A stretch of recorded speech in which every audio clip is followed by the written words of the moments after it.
Hi and welcome to the Movie Club. Now with a language warning. Hooray, finally! So, JT, do you have a favourite punk rock band? I fucking love punk rock. Language warning 1. My top 5 punk bands would be NoFX, Descendants, Bad Religion, Rancid and the MC5. Well, that's quite a list, and I had none on mine up until now. Guys, this is We Are Lady Parts. That is me, 26, Capricorn, finishing a PhD in microbiology. And this is Lady Parts, a confused mix of hash anthems and sour girl power. And Jana Vassan plays Amina, who's your average 20-something Muslim girl desperately searching for a husband. And it's not really going well. So, do you have any hobbies aside from worship? Worship is not a hobby. Yes. No, of course. Enter Lady Parts, a motley crew of Muslim women also desperately searching for something. A lead guitarist for their punk rock band. Our sound is thin. We need something more. We need lead guitarist. We don't need a wanky, self-indulgent guitar soloist jizzing all over our songs. This decided. Who would have thought that our orbits were soon to collide? You went to St Abigail's primary school. You played guitar in the talent show.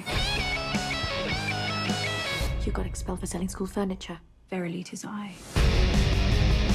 Play something. Play something. This series is absolutely mental. Banging rock anthems, hilarious flights of fancy, and some downright amazing covers of classic punk songs. We Are Lady Parts is loud, irrelevant, inventive, and just damn entertaining. I mean, even if you're not a fan of some of the potty humour, everything is delivered with such quick-fire intensity that even if you didn't appreciate one moment, the next one more than makes up for it. We're sisters. Our music is about representation. Somehow, there are just no weak characters. Every single member of the series, from the flighty Amina to the enigmatic Zaira, are fully realised and yet are never taken too seriously. For example, we literally have the niqabid Mumtaz behaving like a ninja.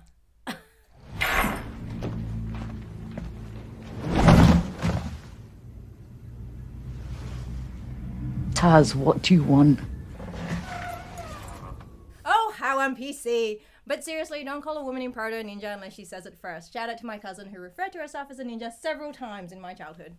And for a series that focuses on a minority group, it doesn't feel like there are any grand political statements about being Muslims being made, which is actually pretty rare, right? It's just a bunch of badass women living their lives. Okay, I have to be honest, I'm sure you can hear from the start, I fucking love this. Yes, there are areas where the story begins to flag, but Naida Manzoor, who previously directed a few episodes of Doctor Who, does an excellent job of honestly portraying, holy shit, my lived experiences as a Muslim woman, oh my god! While also lovingly lampooning some of the more ridiculous parts of my culture. I love it, it's such a rare thing, it's so refreshing, and I'll admit, I'm maybe just a little bit biased in my review. But for a series that doesn't go out of its way to make any grand statements, it still kind of does, just not about being ethnic.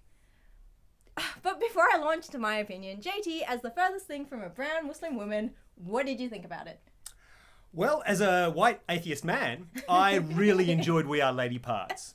The characters were nuanced and multi-layered, the locations gave me serious nostalgia for London, and the music is absolutely fantastic. Both the original songs from the band and the background music. Tumble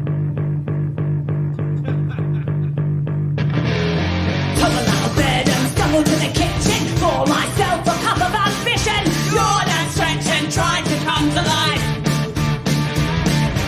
Jump in the shower and the blood starts pumping. Out on the streets the traffic starts jumping. With roads like me on the job from 9 to 5. Working 9 to 5. Now, I have to admit there are some aspects of We Are Lady Parts that were a little baffling from a cultural perspective.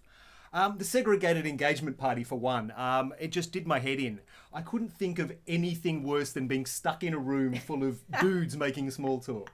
Believe it or not, JT, a lot of women feel pretty much the same way. It actually never occurred to me that it would be weird to have a segregated party. It's just something that I grew up with. And in my head, it was no different from, say, a women's only gym, a swimming pool.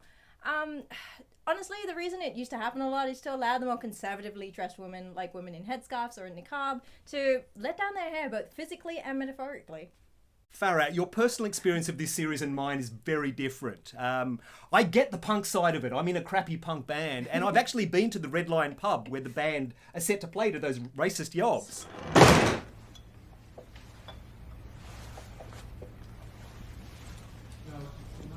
fuck. It didn't appear to be a whites-only joint when I was there, to be fair, but that was earlier in the day, so maybe later in the afternoon it goes fully right-wing. I absolutely love that there's a racist clock and it just ticks over and all the brown people move out. And... I'm out. I'm always fascinated by the struggle between individuality and the restrictions of belief.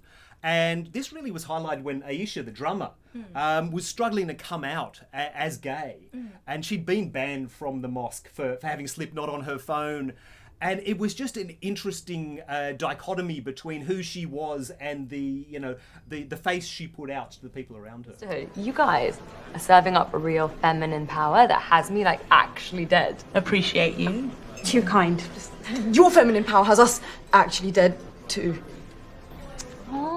The other thing that I found really interesting was the contrast between how conservative Amina is versus how liberal her mother is. And I love the mother character. I think in today's society, I guess it's unusual for a younger generation to be more respectful of tradition than older generations. Believe it or not, that's not actually out of the ordinary. I mean, religion and culture is such a highly personal thing. Oftentimes, as a new migrant, you sort of have your foot in each culture, which allows you to pick and choose what works best for you. Sometimes you lean one way and sometimes you lean the other. And anecdotally, there was a period in my life where some of my friends were actually actively encouraged to appear less Muslim, if only for reasons of safety. And if you were an angsty, offbeat teenager, that was practically an invitation to do the exact opposite of what your parents said, if only to fuck it to the racists. And look, that in itself is super punk. And you're right, this could be a place that a lot of people who didn't grow up, I wouldn't even say Muslim, if you didn't grow up South or East Asian, this could be a bit baffling to you, right? Not really being your true personal self.